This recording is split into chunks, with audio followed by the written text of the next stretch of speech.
Ilay fanantenana lehibe. Ilay fanantenana lehibe. Fandalinana soratra masina mahakasika ny bokin'ny Apokalypsy.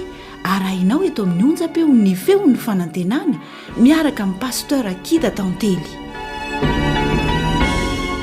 Ilay fanantenana hoaso anao. Faly miarabantsika rehetra indray manaraka ity famelabelaran-kevitra raha soratra masina ity. Lohahevitra dinitsika androany dia hoe fanambarana vahaolana ho an'ny firindran'ny toavina ara-piarahamonina.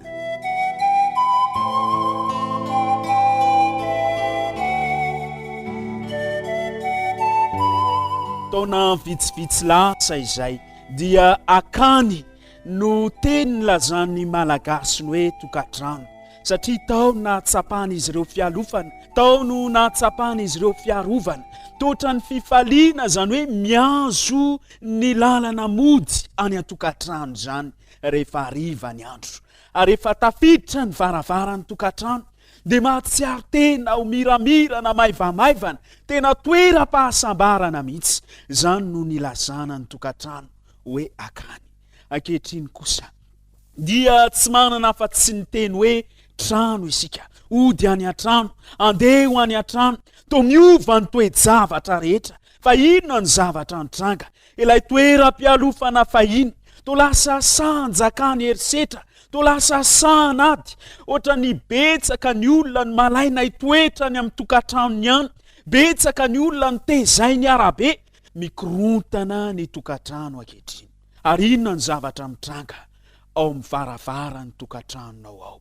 Tafiditra eo amin'ny fiaina tokantrano ny zanak'olombelona ankehitriny ireo zavatra mamofady, mitsangana ireo vodrona eo amin'ity zao tontolo zao ity, izay manindrahindra ny fahankalana, ny fanavakavana, fampiasana herisetra, manindrahindra izany herisetra eo amin'ny fiarahamonina izany.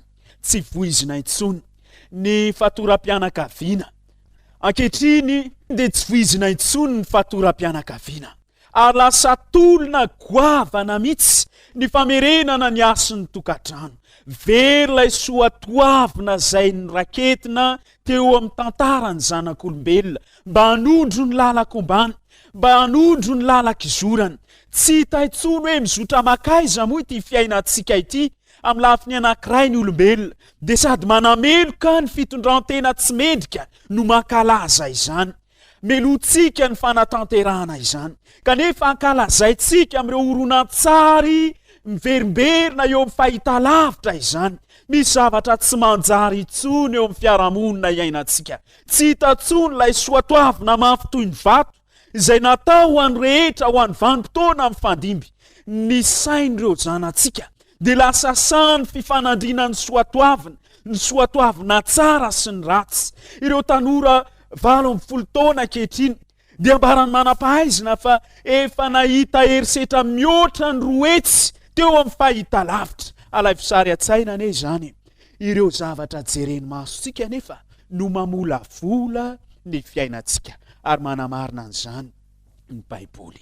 Ny Baiboly izay mentsika lamosina, io no manoditra fitsipitondran-tena, soatoavina izay mitondra antsika eo amin'ny fiarahamonina mirindra, eo amin'ny fiainana feno filaminana tanteraka. Lasa ny fony no itokisan'ny olona, ny fieritreretany no arahany olona, samy manao izay tiany zao tontolo zao. Kanefa hoy ny ohabolana 7:29 manao hoe izay mahatoky amin'ny fony dia adala. Ampin'ny soratra masina izany ao amin'ny Osea 7:17 manao hoe farivotra ny nafafina ka tadio no tsinjaina. Na mafy rivotra ny horonan-tsary mihetsika, feno herisetra isika ka mijinja ny tadio ny tsy fandriam-pahalemana. Mafy rivotry ny horonan-tsary mihetsika, feno fijangajangana isika ka mijinja ny tadio ny fisaraha-panambadiana. Ahoana indray ary no tokony ataontsika hiarovana ny soatoavina eto amin'ity tontolo efa mitotongana ity? Ndao iverinao amin'ny Baiboly ao amin'ny Apokalypsy 4:10 dia zao ny voambaran'ny soratra masina. Ary hitako fa indro nisy anjely ray koa nanidina teo afovoan'ny lanitra, nanana ny filazantsara mandrakizay, hotoriana amin'izay monina ambonin'ny tany. amin'ny firenena sy ny fokom-pirenena sy ny samihafa fiteny ary ny olona rehetra nanao tamin'ny feo mahery hoe matahoran'Andriamanitra ka omeo voninahitra izy fa tonga ny andro fitsarana. Misy filazantsara mandrakizay zay atolotr'Andriamanitra antsika amin'ny boky ny Apokalypsy dia ity hoe oka atahotra an'Andriamanitra isika fa tonga ny andro fitsarana. Inona moa zany hoe matahotra an'Andriamanitra? Izy ity dia tsy hoe tahotra mioroorona mangovitra na hoe tsy te hifanatrika amin'Andriamanitra, fa tahotra entina anehoana ny fanomeza amboninahitra an'Andriamanitra, fanarahana ireo fitsipim-pitondrantena zay atolony atsika entina hitsarana atsika. Maneho fitsipim-pitondrantena zay entin'Andriamanitra hitsarana atsika amin'izao andro farany izao. Miantso atsika ny lanitra fa isika dia anefa zay nataontsika eo amin'ny fitsaran'Andriamanitra. Indraindray tsika miala tsiny hoe tsy tompon'andraikitra ny amin'ny nataoko a, mpisotro toaka satria efa mpisotro toaka ireo ray aman-dreniko, mpangalatra satria efa taranaka mpangalatra, nitotongana ny fiainako satria nipitehan'ireo fianakaviako zany. Toa milaza ny tena tsika tsy ho tompon'andraikitra amin'ny fanapahan-kevitsika isika, kanefa ny soratra masina kosa dia milaza fa tompon'andraikitra amin'ny nataontsika isika, tompon'andraikitra amin'ny safiditsika isika. Ary mba ahafahantsika anome voninahitra an'Andriamanitra dia ilayntsika ny mandray ny soatoavina entiny hitsarana atsika. Inona moa izany? Lalan'Andriamanitra ny soatoavina voasedra ny taonjato mifandimby entina hitarihana ny fiainany zanak'olombelona eo amin'ilay lamina feno firindrana tanteraka na rafitr'Andriamanitra. Zao no ambaran'i Jakoba 2:2 manao hoe aoka ianareo hiteny sy anao arak'izay mamendrika anareo, ianareo zay olona ho tsarainy lalàny fahafahana. Tsarainy lalàna isika, tompon'andraikitra ny amin'ny ataontsika isika, lalàna zay miteny hoe aza mamon'olona. Raha tandremantsika izany dia afaka iaina fahasambarana isika, iaina am-pilaminana isika. Lalàna zay miteny hoe aza mitsangatsanga. Rahatsika izany dia afaka ho voaro ny tokantranontsika, voaro ny fahamasina ny ankonantsika. Lalàna zay miteny hoe aza mangalatra dia tombotsoantsika. Ny fitandremana n'izany miaro ny fananantsika, ahafahantsika mahazo toky mandrakariva fa mirindra araka ny tokony ho izy ny fiainantsika. Amin'ny Apokalypsy 1:7-7 dia zao no ambaran'ny tenin'Andriamanitra manao hoe ary novoana ny tempolin'Andriamanitra any an-danitra ka hita ny fiaran'ny fanekeny teo anatin'ny tempoly. Any an-danitra dia mitoetra ao anatin'ny fiaran'ny fanekena. Any an-danitra dia mitoetra ao anatin'ny tempoly ny fiaran'ny faneken'Andriamanitra. Inona moa ty fiaran'ny fanekena ity? Ao anatin'io fiaran'ny fanekena io no ahitana ny lalàn'Andriamanitra. Io no fototry ny fiandrianan'Andriamanitra. Io no fototry ny fahalebiazan'Andriamanitra, fototry ny gouvernementany lanitra. Io ilay ao anatin'ny filazantsara mandrakizay. Filazantsara ity hoe fitsarana sy lalàna ity toriana amin'izay rehetra monina ambonin'ny tany. Nahoana moa no voatery idina teto amin'ity zao tontolo zao ty tokoa Jesosy Kristy? Raha ohatra ka tsy ilayntsika intsony ny mitandrina izany lalàna izany. Nahoana Jesosy no vonoina teo amin'ny hazo fijaliana? Raha ohatra ka azo natao no nanova io soatoavy ny lanitra io mba tsy ho ajaina intsony amin'izao vanim-potoana iainantsika ankehitriny izao. Ny lalàna dia maneho amintsika fampanota isika. Jaona 1:7-4 manao hoe zay rehetra manota ny mandika lalàna fa ny ota ny fandikan-dalàna. Io otantsika vokatry ny fandikana ny lalàna tsy azo ovana io no nahafaty an'i Jesosy teo amin'ny hazo fijaliana. Ny ota dia fandikana ny lalàn'Andriamanitra. Io lalàn'Andriamanitra io ny soatoavina mandrakizay mitarika ny fiainantsika, ananantsika fifandraisana mirindra amin'Andriamanitra sy amin'ny mpiarabelona amintsika. Io ny lalana mitondra antsika ho amin'ny fahafahana sy ny fifaliana. Misy ireo mpitondra fivavahana izay miteny manao hoe aza mba toriana aty amin'ny fiangonanay izany lalàna izany, aza mba voizina eo amin'ny fiangonanay izany ny didy izany. Moa ve zavatra samihafa tokoa? Misy ireo mpitondra fivavahana zay mivoa manao hoe aza toriana aty amin'ny fiangonanay izany lalàna sy didy izany. ny anay ny fitiavana ny voizinay oka tsy ho ampidirina eo amin'ny fiangonanay izany resaka lalàn'Andriamanitra izany ampy anay ny fitiavan'Andriamanitra ary io ny voizina mba ho toriana eo amin'ireo vahoakan'Andriamanitra eo amin'ny fiangonanay. Moa ve zavatra samy hafa tokoa ny fitiavana sy ny lalàna? Tsia. Ny fitiavana dia mitona antsika ho amin'ny fankatoavana. Ary Jesosy mihitsy aza no miteny amin'ny Jaona 4:15 manao hoe raha tia ianareo dia hitandrina ny didiko. Mankatoa an'Andriamanitra isika rehefa mahatsapa fa namonjy atsika maimaim-poana Jesosy Kristy. Mankatoa ny didin'Andriamanitra isika rehefa fantatsika fa nomena atsika maimaim-poana ny fiainana mandrakizay. Na dia tsy maimaim-poana tamin'ny lanitra azy ny nanolorana an' Jesosy teo amin'ny hazo fijaliana. Amin'ny Jaona 1:2-7 sy ny 4 dia hozy ny soratra masina manao hoe ary zao no afantarantsika fa mahalala azy isika dia ny fitandremana ny didiny izay manao hoe fantatro izy nefa tsy mitandrina ny didiny dia mpandainga ary ny marina tsy ao anatiny. Tsy hevitra mifanohitra ny fitiavana sy ny lalàna. Raha amin'ny fiteny hafa dia izao, tsy hevitra mifanohitra ny lalàna sy ny fahasoavana. Ny fahasoavana izay natolotra Kristy atsika dia mitarika atsika mandrakariva ho amin'ny fankatoavana.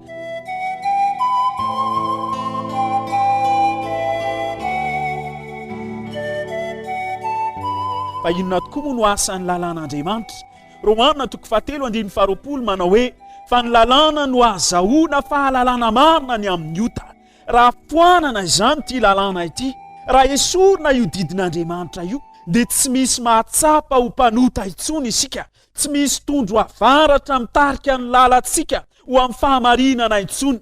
Ny apôstôly Paoly ihany koa dia miteny amin'ny Romanina 7:17 manao hoe inona ary no lazaintsika ota avany lalàna, sanatria izany kanefa tsy nalala ota raha tsy tamin'ny lalàna. Ny lalàna izany no mampahafantatra atsika fa mpanota isika ka mila ny fahasoavan'Andriamanitra. Inona indray no asan'ny fahasoavan'Andriamanitra? Efesiana 2:5 sy ny 7. Fa fahasoavana no namonjena anareo amin'ny finoana, ary tsy avy aminareo izany fa fanomezana avy amin'Andriamanitra, tsy avy amin'ny asa fa ndrao isy reare. Ny fahasoavana izany dia ny famindram-po avy amin'Andriamanitra. Ny fahasoavana izany dia ny famelan-keloka, ny fanadiovana, ny hery omeny Kristy atsika, ny fitiavan'Andriamanitra mamonjy ny fiainantsika mpanota. Movy Andriamanitra efa nanafoana ny lalàna. Romanina 7:1-3 zao no ambaran'ny tenin'Andriamanitra. Ko mahafoana ny lalàna amin'ny finoana va isika, sanatria izany fa mainka mampiorina tsara ny lalàna aza isika. Ireo olona izay efa nandray izany hoe famindram-po avy amin'olo-kafa teo amin'ny fiainana izany dia mahatsapa ny tokony hanehoany fankasitrahana, fankatoavana, fiheverana ambony ny olona nanolotra famindram-po azy. Andriamanitra ilay nanolotra antsika ny fahasoavana ambony indrindra. Andriamanitra ilay nanolotra antsika ny fitiavana ambony indrindra dia mendrika ny anolorantsika fankatoavana, anolorantsika izany fitandremana ny didiny izany.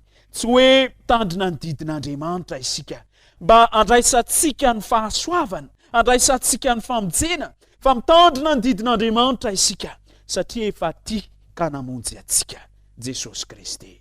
Hoy Jesosy manao hoe aza ataonareo fa tonga andrava ny lalàna na ny mpaminany, tsy tonga andrava fa anatanteraka. Matio 5:17. Na Jesosy ilay tompo-pahasoavana azy, na Jesosy ilay Andriamanitra fitiavana azy, dia nyteny manao hoe tsy mahafoana ny lalàna ny fahatongavako. Ary za tsy ho avy mba anafoana izany didy izany, fa vao mainka anatanteraka aza, anatanteraka hoe ahoana ny fitandremana izany soatoavina lehibe miteraka firindrana eo amin'ny fiarahamonina izany. Romanina 4:4 dia zao nivaky ny tenin'Andriamanitra. Fa ny ota tsy anakery aminareo, fa tsy mba ambany lalàna ianareo, fa ambany ny fahasoavana. Ahoana moa izany hoe tsy ambany lalàna izany? Ahoana izany hoe olona mitoetra ao ambany lalàna izany? Ny atao hoe ambany lalàna dia izao, olona mitady famonjena amin'ny asan'ny lalàna. ny hoe ambany fahasoavana kosa dia midika ny fanekena fa voavela eloka maimaim-pona no ny am'rana latsaka Kristy isika. Midika fanekena fa raisitsika maimaim-pona ny fiainana mandrakizay. Isika dia tsy ambany lalàna, tsy mitandrina ny lalàna mba ho vonjena isika, fa ny vonjena maimaim-pona tamin'ny fahasoavana. Mitandrina ny lalàna kosa isika satria efa ny vonjena ny lalàna zay maneho amintsika fampanota isika. Io lalàna io zay ambarany mpanao salamo ao amin'ny salamo 7:7 manao hoe tsy misy tsiny ny lalàn'i Jehova, mamelombelona ny fanahy izany. Io lalàn'Andriamanitra io no setry ny fitiavana zay tolotr'Andriamanitra atsika, ny fitandremantsika azy, ny fankatoavantsika azy, ny fandehanantsika arak'izany soatoavy ny lanitra izany, maneho ny toetran'Andriamanitra mihitsy. Dia mandeha nisy fariseo nanontany an Jesosy Kristy manao hoe mpampianatro, nididy manao ahoana moa ny lehibe amin'ny lalàna, nididy manao ahoana moa ny tena tokony ho tandremana amin'ity lalàn'Andriamanitra ity, nididy manao ahoana ny tena tokony ho ankatoavina. Namaly an'izany Jesosy Kristy ao Matteo 4:2-7 manao hoe dia hoy Jesosy taminy, tiavan'i Jehovah Andriamanitra ao amin'ny fonao rehetra sy ny fananao rehetra ary ny sainao rehetra. Zany ny didy lehibe sady voalohany. Ary ny faharoa zay tahaka azy ihany dia izao, tiava ny namanao tahaka ny tenanao. Zany didy roa izany no hiatona ny lalàna rehetra sy ny mpaminano i Kristy. Raha mitady teny tokana zany isika entina mehezana ity didy folo ity dia izao, fitiavana.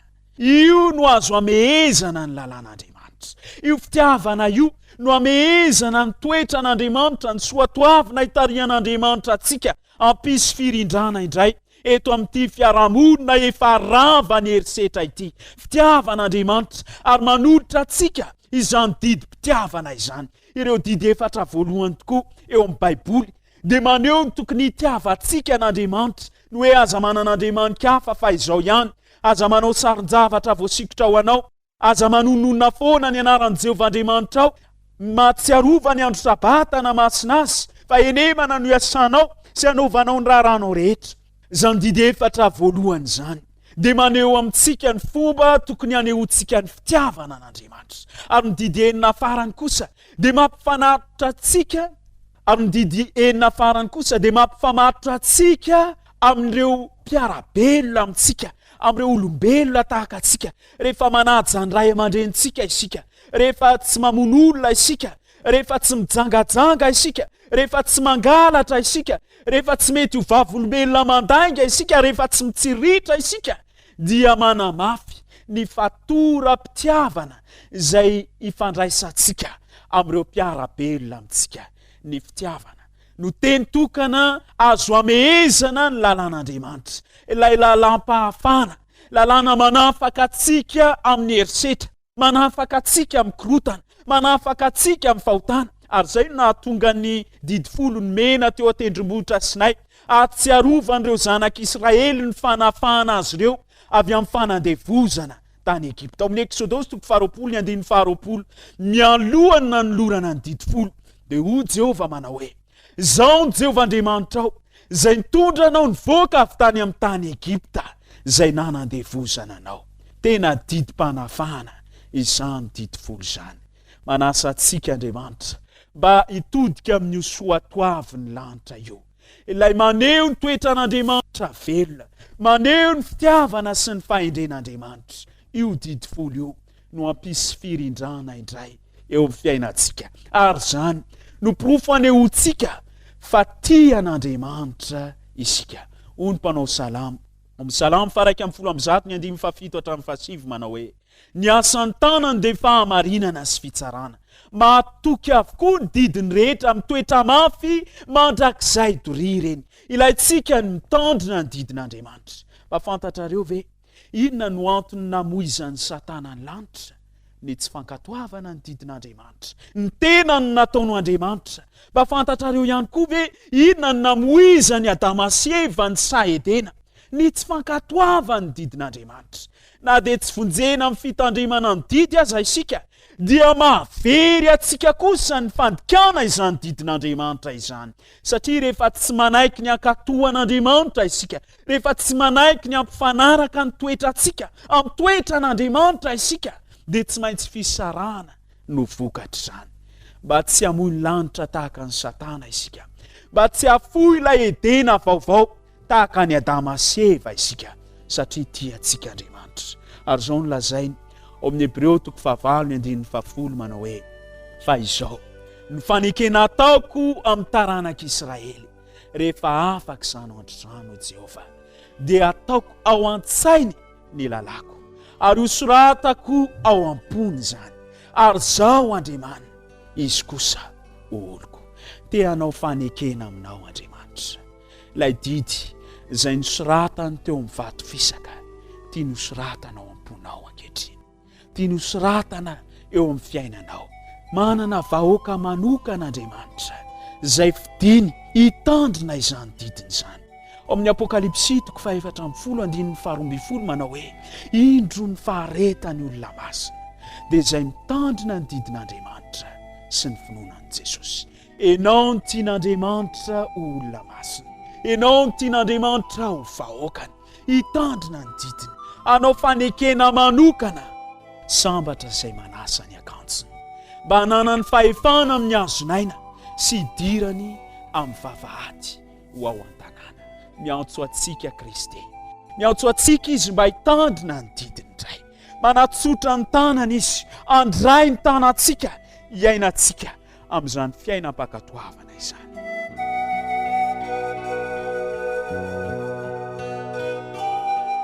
Dia mandeha rehefa nitoroteny Gadoay Timote, tapitra izany toroteny izany dia ny faharombaka andray ny tanany ny olona rehetra.